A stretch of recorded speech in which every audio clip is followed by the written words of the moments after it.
Hello friends, welcome to my channel novel explain. तो इस video में मैं रिप्लेसमेंट कॉन्ट्रैक्ट मांगा का जो नेक्स्ट पार्ट है वो एक्सप्लेन करने जा रही हूँ।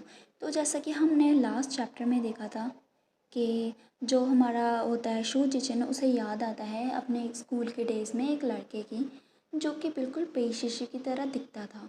तो अभी हम इस चैप्टर की शुरुआत में देखते हैं वो ऐसी अपनी पुराने पास्ट में चला जाता है और वो सोचता है एक लड़के के बारे में जो जब वो हाई स्कूल में था तब उसे पता चलता था जो वो लड़का था उसका जो सरनेम था वो भी पे ही था। और वो एक बहुत ही ज़्यादा ऐसा स्टूडेंट था जिसके हमेशा ही कोई ना कोई उसके अराउंड रहता था और वो काफ़ी अच्छा लग्जरियस कपड़े पहन के आता था। लेकिन स्ट्रेंजली उसके दो फेस थे और उसे कोई भी बुली कर सकता था। मैंने पहले तो उस पर ध्यान नहीं दिया, लेकिन बाद में मुझे पता चला कि उसे हमेशा ही लोग बुली किया करते थे। वॉशरूम में जाके उसे बहुत ही ज़्यादा मारा करते थे। और तब मेरी पर्सनैलिटी कुछ ऐसी थी जैसे मैं बिल्कुल भी ऐसा बर्दाश्त नहीं कर पाता था अगर मेरे सामने कोई पिटता हो या किसी के पास कुछ गलत हो रहा हो। और फिर हम आगे देखते हैं, वो याद करता है कि मैं फिर ज़्यादा उसे ऐसे नहीं देख पाया और फिर मैं उसे बचाने के लिए चला गया। और फिर हम ये देखते हैं, यहाँ पर होता है सू जिचिन जो कि अपने स्कूल के डेज़ में बहुत ही ज़्यादा अच्छा होता है और बहुत ही ज़्यादा ऐसा लड़का होता है जिसे सभी लोग पसंद करते थे। वो एक परफेक्ट लड़का था स्कूल टाइम में, अभी भी है। अभी हम आगे देखते हैं, वहाँ पर जो शू जिचिन है वो आ जाता है पे शुशु को बचाने के लिए, जिसे कुछ लोग मार रहे होते हैं वॉशरूम में। और वो सभी लोगों को मारता है और फिर वो पे शुशु के पास आता है और उससे बोलता है कि क्या तुम ठीक हो, क्या तुम अपने आप खड़े हो सकते हो। और फिर वो उससे सभी लोगों से बोलता है कि इस बच्चे को मैं कवर कराऊं, तुम में से कोई भी अलाउ नहीं है इसे टच करने के लिए। और तभी ये देख के जो पे शुशु है ना, उसकी दिल की धड़कनें तेज़ हो जाती हैं और वो काफ़ी ज़्यादा ब्लश करने लगता है और तभी से उसका जो शू जिचिन है उस पर क्रश है। और अभी हम आगे देखते हैं, यहाँ पर शू जिचिन होता है और हम देखते हैं वहाँ पर मौसम बिल्कुल भी अच्छा नहीं होता। और शू जिचिन सोच रहा होता है कि वो बहुत ही ज़्यादा लंबे टाइम की बात है, अभी तो मुझे याद भी नहीं है कि वो यंग मैन जिसका सरनेम भी पे ही था वो सच में पे शुशु है भी या फिर नहीं। लेकिन पे शुशु वो कैसे हो सकता है। और फिर वो सोचता है कि अभी जो आसमान है वो कितना ज़्यादा डार्क हो गया है, लेकिन ऐसा लगता है जैसे रेन आने वाली है। और फिर वो सोचता है इतने सालों से मैं यहाँ पर हूँ और मैंने बहुत ही चीज़ें एक्सपीरियंस की हैं, बहुत ही ज़्यादा चेंजेस को एक्सपीरियंस किया है, अभी मैं पहले वाला शू जिचिन नहीं हूँ। तभी हमारा जो सीन है ना वो शिफ्ट होता है पे शुशु पर, जिसे एक कॉल आता है और वो अटेंड करता है। और फिर वो बोल रहा होता है अपने साइड पे कि फादर, आपने सडनली मुझे कॉल करने का डिसाइड क्यों किया। तभी उसका जो फादर है वो बोलता है कि तुम रिबेलियस चाइल्ड, तुम मेरे साथ ऐसा कैसे कर सकते हो, तुम और कितनी लंबे टाइम तक इस ओल्ड मैन को ऐसे लॉकअप में रखने वाले हो, क्या तुम मुझे अपनी डेथ तक ऐसे लॉकअप करने वाले हो। तभी वो फिर से उसे बोलता है कि तुम्हारे जो अभी की अचीवमेंट्स हैं जो भी हैं वो सभी चीज़ें मैंने तुम्हें दी हैं, अभी तुम अपने पैरों पे खड़ने के लायक हो गए हो तो तुम अपने ही फादर को हार्म पहुंचा रहे हो। तभी पेशुशु से बोलता है कि फादर, आप ऐसा क्यों सोच रहे हो, आप मेरे ओनली ब्लड रिलेटिव हो और इसके अलावा कोई भी मुझे प्यार नहीं करता है, और ऐसा कैसे हो सकता है। तभी हम देखते हैं जो पेशुशु है ना वो बोलने लगता है अचानक से कि अगर तुमने अपना जो होमवर्क है वो फिनिश नहीं किया जो असाइन किया गया है तो मैं तुम्हें बाहर नहीं जाने दूंगा। अगर तुमने उसे वक्त पर टाइम पे फिनिश नहीं किया और अगर तुम्हें फुल मार्क्स नहीं आए तो ना ही तुम्हें खाने को मिलेगा ना ही तुम्हें सोने को। तभी पेशुशु से बोलता है कि फादर, ये सारी चीज़ें कुछ ऐसा है जो आपने खुद ही से कहा था। तभी हम देखते हैं, हमें यहाँ पर कंफर्म हो जाता है पेशुशु और उसके फादर के रिलेशन अच्छे नहीं हैं। वो हमेशा से ही बुली इसलिए होता आ रहा था क्योंकि बचपन से ही उसके जो फादर थे वो बहुत ही ज़्यादा स्ट्रिक्ट थे, उसके साथ हमेशा स्ट्रिक्ट बिहेव किया करते थे, उसे खाना पीना नहीं दिया करते थे अगर उसके अच्छे मार्क्स नहीं आते थे। तभी हम आगे देखते हैं, वहाँ पर सडनली बहुत ही ज़्यादा रेनिंग हो रही होती है तो पेशुशु भी ये चीज़ नोटिस करता है।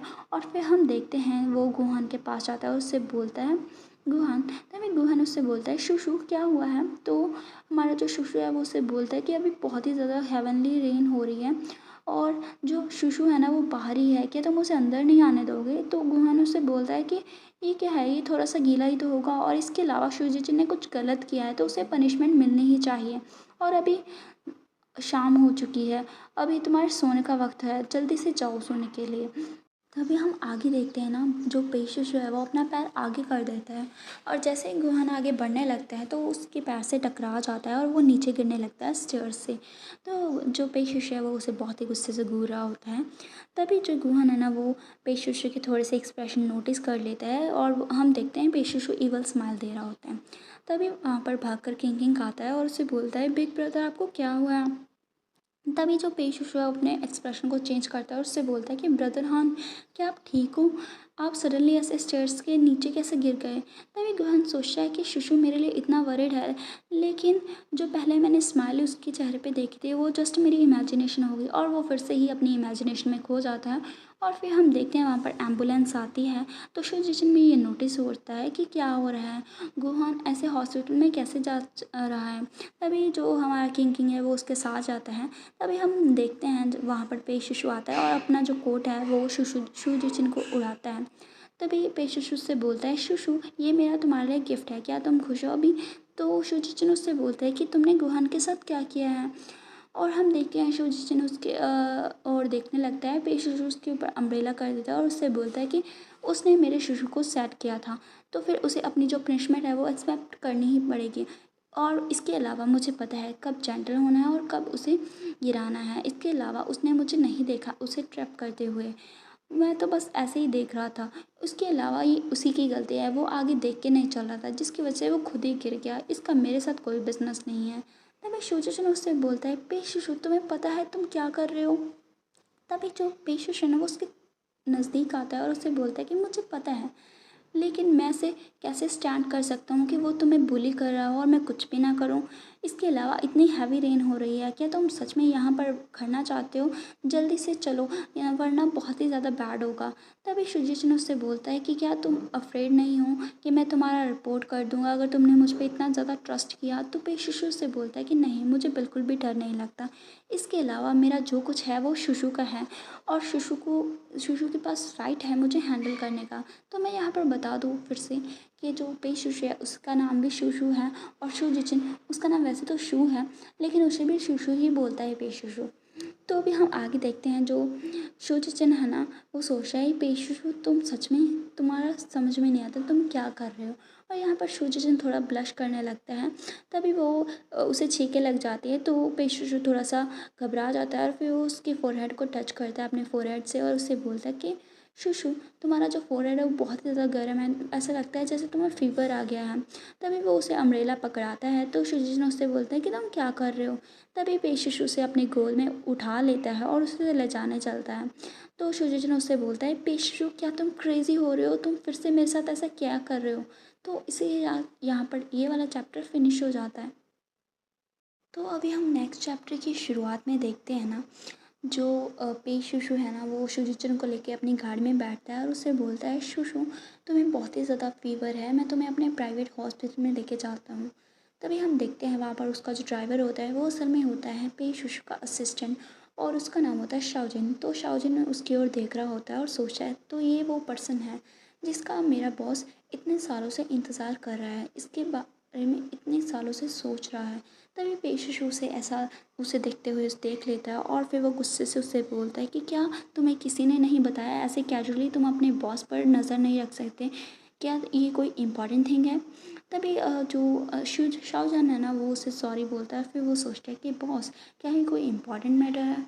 तभी फिर हम देखते हैं जो पेशुशु है वो लगातार शुजिचिन का जो फेस है वो वाइप कर रहा होता है, उसे बहुत ही चिंता होती है शुजिचिन की।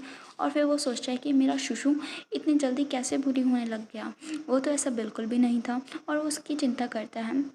तभी वो उसके करीब जाता है और उसे पकड़ लेता है, पीछे से हग करता है और उससे बोलता है कि इसका जो बाइट मार्क्स था जो मैंने उसे दिया था वो अभी फेड होने लगा है। और फिर वो उससे दूसरा बाइट मार्क भी दे देता है और सोचता है कि मैं उसे फिर से न्यू वन देना चाहता हूँ। मैं चाहता हूँ जो शुशु है वो ऑलवेज़ मेरा जो मार्क है वो बेयर करे। तभी तभी वो फिर शुजिचिन का जो पसीना है वो नोटिस करता है। फिर वो सोचता है कि शुशु को अभी भी फीवर है, मैं उसका ऐसे एडवांटेज नहीं ले सकता, बाद में मेरे पास बहुत ज़्यादा अपॉर्चुनिटीज़ आएंगी। और फिर वो उसे लाइटली किस करता है। तभी हम नेक्स्ट डे का सीन देखते हैं वहाँ पर जो मतलब पेश जो है वो फ़ोन पे बात कर रहा होता है और बोल रहा होता है कि मैं अभी करंटली आउट ऑफ टाउन हूँ, तो ब्रदर हान आप भी रेस्ट करो, ठीक है। तो फिर वो थोड़ी देर और बात करता है और तभी हम देखते हैं शू जशन की आँख खुल जाती है और वो खुद को एक बेड में पाता है और फिर वो पेशुशु है वो उसके नज़दीक जाता है और उससे बोलता है कि शुशु तो तुम उठ गए। और फिर वो उसका जो फ़ीवर है वो चेक करता है और पाता है कि उसका फ़ीवर कम्प्लीटली जा चुका है। तभी शुजूचन अपने मन में सोचता है कि पता नहीं किसी रीज़न से मैं जब से उस लड़के का चेहरा और उस लड़के का मैटर रिमेंबर किया हूँ, तभी से जो पेशुशु कैसे देखते हुए मुझे स्ट्रेंज सी फीलिंग हो रही है, पता नहीं क्यों। तभी वो फिर शूजिचिन है ना, वो पेशुशु को कन्फ्रंट करता है और उससे बोलता है कि क्या हम पहले मिले हैं कहीं पर। तो शूजिचिन उससे बोलता है मे बी। तो शूजिचिन सॉरी पेशिश से बोलता है कि हाँ हो सकता है शायद। तभी शूजिचिन उससे बोलता है मे बी का मतलब क्या है, अगर हम पहले कभी मिले हैं तो तुम मुझे क्लियरली एक्सप्लेन क्यों नहीं करते हो। तो फिर शूजिचिन की बात सुन के पेशिश का जो चेहरा है वो कम्प्लीटली चेंज हो जाता है और उससे बोलता है कि क्या मैं नहीं कह सकता। और वो काफ़ी सैड हो जाता है और फिर वो सोचता है कि जो मेरा डर्टी और अनबियरेबल पास्ट है मैं उसे नहीं बोलना चाहता। अगर शुशु को याद नहीं है मैं उसे हमेशा सील करना चाहता हूँ। और यहाँ पर हम उसके एक्सप्रेशन को देख के समझ जाते हैं कि उसके पास में काफ़ी कुछ बुरी चीज़ें हुई हैं और उसका फेस है काफ़ी ज़्यादा सैड हो जाता है। तभी वो शुशु को देखते हुए सोचता है कि बिना शिशु के मैं एक स्ट्रीट डॉग की तरह था जो कि मड में था, लेकिन जब से मैंने शुजिचिन के साथ आया हूँ, जब से शुजिचिन की एक्सिस्टेंस मेरी लाइफ में आई है, तभी से मैं पे शुशु बना हूँ। तभी शुजिचिन उसकी ओर देखते हैं और उससे बोलता है कि तुम मेरी ओर ऐसे डिस्कस्टिंग लुक से क्यों देखते रहते हो। तो शुजिचिन की बात सुन के पे शुशु से बोलता है शुशु क्या तुम कुछ खाना चाहते हो, तो मैं तुम्हारे लिए जो एप्पल है उसे पील कर देता हूँ। तभी फिर शुजिचिन उससे बोलते हैं मैं तुम्हें बिल्कुल भी समझ नहीं सकता। वो लोग गुहान वो तुम्हें इतने अच्छे से ट्रीट करते हैं तो तुम उन्हें इंजॉय क्यों नहीं करते हो और तुम यहाँ पर मुझे सर्व करने के लिए आ गए हो। तो पेशुशु की बात सुन के ना पेशुशु से बोलता है कि इसका मेरे साथ कोई भी लेना देना नहीं है कि वो मुझे कैसे ट्रीट करते हैं, मैं तो सिर्फ अपने शुशु के बारे में केयर करता हूँ। तो शुशु ने उससे मना कर देता है कि मुझे नहीं चाहिए। तो पेशुशु ना वो उससे बोलता है कि अगर शुशु ऐसे ईट नहीं करना चाहता तो मैं ऐसे ही होल्ड करके रखूँगा।